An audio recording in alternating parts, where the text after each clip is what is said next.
Hello, and welcome to the South Atlantic Fishery Management Council's scoping presentation for Snapper Grouper Amendment 49.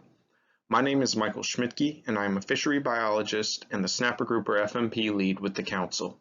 Today, I'll be talking through the scoping information for Amendment 49, which addresses catch levels for Greater Amberjack and recreational annual catch targets through the Snapper Grouper FMP. Before getting into the amendment, I'll talk briefly about what scoping is and how it fits into the Council's management process. Every Council management plan or amendment begins with the identification of a management issue through things like stock assessments, scientific studies, or public feedback. After this, Council staff gathers information and develops preliminary options to take out for scoping, which is where we are now in the development of Amendment 49. Scoping is the first and best opportunity for the public to make suggestions for the councils to consider before an amendment is developed.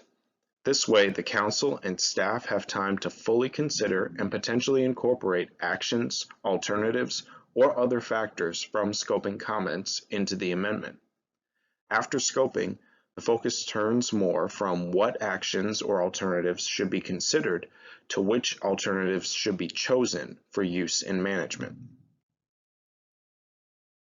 In this presentation, I will go through some background information concerning the stock assessment and stock status for Greater Amberjack, overviews of the Greater Amberjack commercial and recreational fisheries, actions proposed thus far through this amendment, and how you can provide your comments.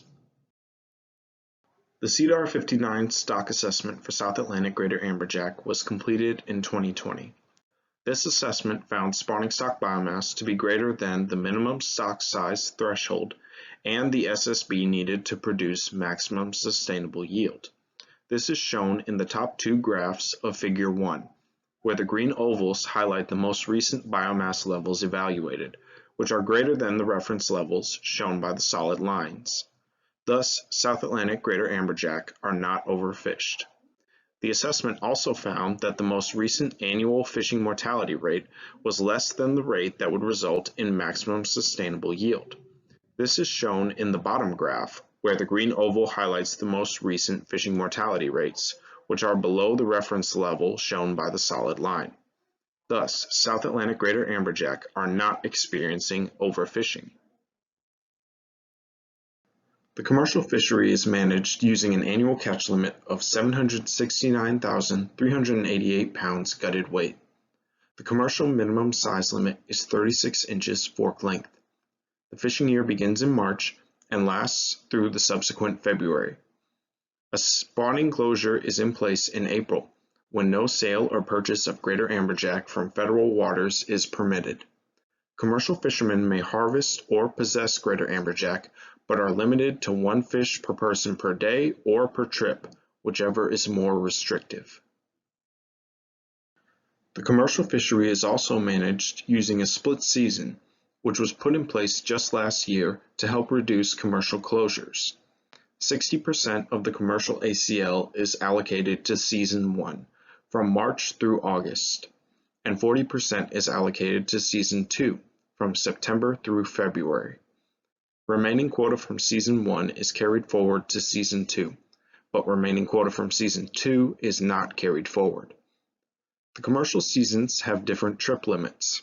In Season 1, the trip limit is 1,200 pounds whole or gutted weight, and in Season 2, the trip limit is 1,000 pounds whole or gutted weight. Recent commercial landings have fluctuated around the ACL, with closures in 3 of the last 5 years. October closures in 2016 and 2017 prompted the Council to implement the commercial split season to help extend the fishing season throughout the year. Predicted landings based on recent data show that most commercial landings would be expected to occur in May, March, and June, with lower landings occurring throughout the rest of the year, outside of the April closure. There is a regional component to these monthly landings trends, with most landings early in the year coming from Florida and more landings coming from North Carolina in the fall. One note to consider when looking at these monthly landings trends is that we just recently finished the first year with the split season, which could affect fishing behavior and monthly landings. The recreational fishery is managed using an ACL of about 1.17 million pounds and a minimum size limit of 28 inches fork length. The fishing year is the same as the commercial from March through February. The recreational bag limit is 1 fish per person per day, except in April when the for-hire charter component is limited similar to the commercial fishery during that month, at 1 fish per person per day or per trip, whichever is more restrictive. In 2018, the Marine Recreational Information Program, or MRIP, transitioned to its mail-based fishing effort survey. This led to a recalibration of previous recreational data to make them comparable to the current survey. A noticeable trend was that the fishing effort survey estimates are generally higher than those of previous survey methods. Because the FES is being used for current and future recreational catch estimates, these data were used in SEDAR 59, its projections, the ABC and OFL recommendations, and in this amendment. But due to the FES data being collected in a different way than previous surveys, catch estimates and ACLs developed using the old methods are not directly comparable to estimates and ACLs developed using the FES. Figure 3 shows recreational landings trends by wave, as well as predictions of future landings.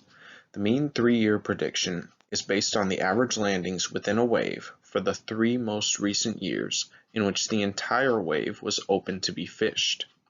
If a closure occurred or was in place during a wave in a given year, that year was excluded from the averaging process for that wave and replaced with the previous year until 3 fully open years of data for that wave were included.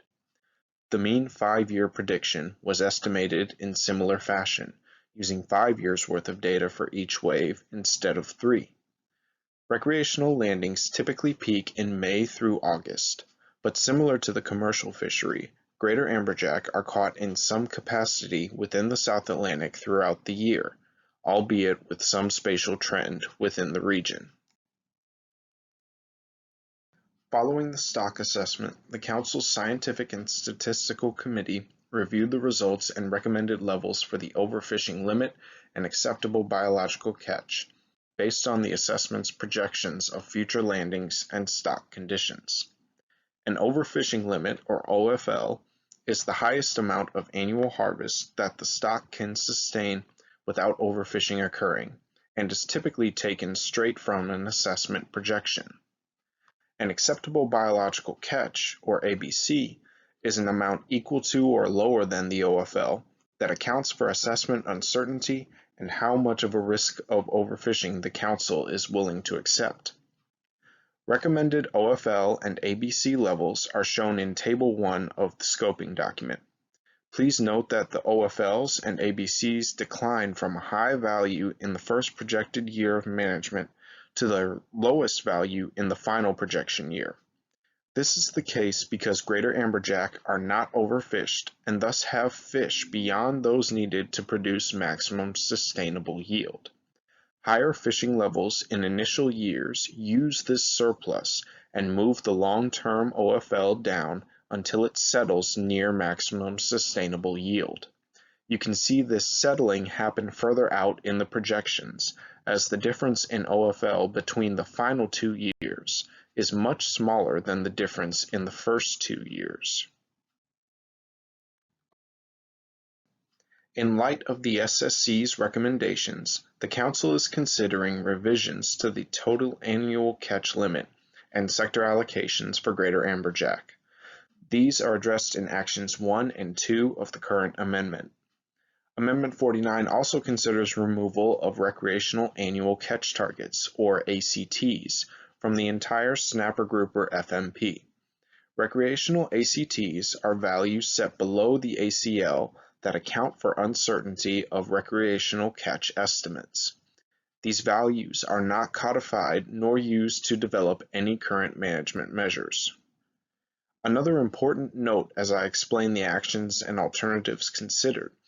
These are only those that have been considered to this point. Based on scoping feedback and further discussions, the Council may add more actions or alternatives before the document is approved for further steps of the process. That said, if there are more actions or alternatives you feel should be considered, please let us know by submitting your comments. I'll talk more about how to do that at the end of the presentation. Action 1 considers a change to the total annual catch limit. The current ACL and Alternative 1 is 1.968 million pounds, but was developed using the old recreational catch estimates. It also equals the previous ABC. Alternatives 2 through 4 set a new ACL based on the SSC's new recommended ABCs. Alternative 2 keeps the relationship of ACL equaling ABC.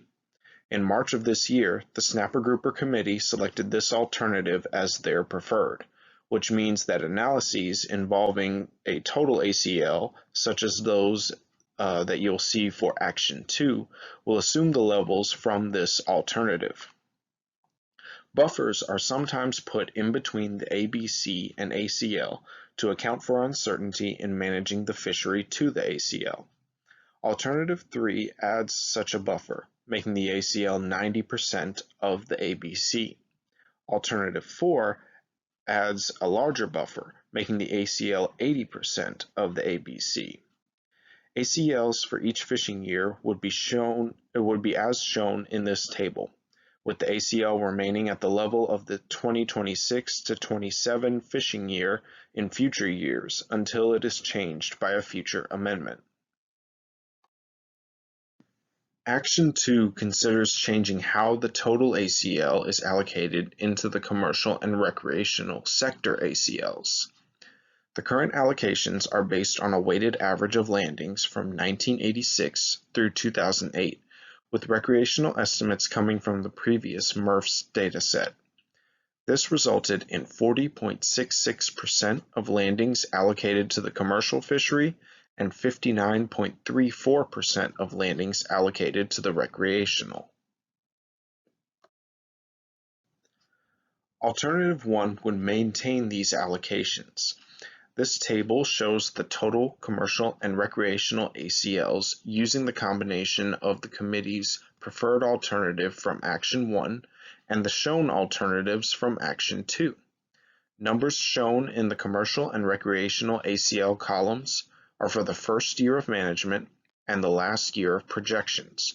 Remember from the OFL and ABC recommendations that the values decline from the first year to the last, so in between years would have ACLs between the values shown here. Commercial landings were projected against the highest and lowest commercial ACLs considered using the preferred total ACL from Action 1. Estimates and confidence intervals for closure dates for the predicted landings are shown on the screen. This analysis showed that none of the Action 2 alternatives would be predicted to result in a closure of the commercial fishery. Again, we do not yet have finalized data that shows how the split season affects landings throughout the year, as that just went into place last year. So actual landings may play out quite differently than predicted. Recreational landings were also projected against the highest and lowest recreational ACLs considered using the preferred total ACL from Action 1. Estimates and confidence intervals for closure dates for the predicted landings are shown on the screen. Here, predicted landings came from using either the 3-year or 5-year averaging method discussed earlier. The 3-year average projections indicate that none of the Action 2 alternatives would be predicted to result in a closure of the recreational fishery. However, the 5-year average projections indicate that a closure would be predicted by the last year of the projection period and under the long-term ACL. This closure would be predicted to occur in September for the lowest recreational allocation considered and at the end of January for the highest recreational allocation, with the intermediate allocation being predicted to lead to a closure between those dates. Action 3 considers removal of recreational ACTs from the Snapper Grouper FMP. As a reminder, ACTs are values below the ACL that are not codified and are not currently used for management purposes. Alternative 1 would retain the current ACTs and the requirement that these values be updated with future ACL changes. Alternative 2 would remove all recreational ACTs from the Snapper Grouper FMP. Following scoping, the Snapper Grouper Committee will review the scoping comments and provide additional guidance to staff for development of the amendment. A draft document will be considered for public hearings in September, and the document will be considered for final approval in March of next year. We are requesting that you provide your input on any of the topics considered or related to those in this amendment.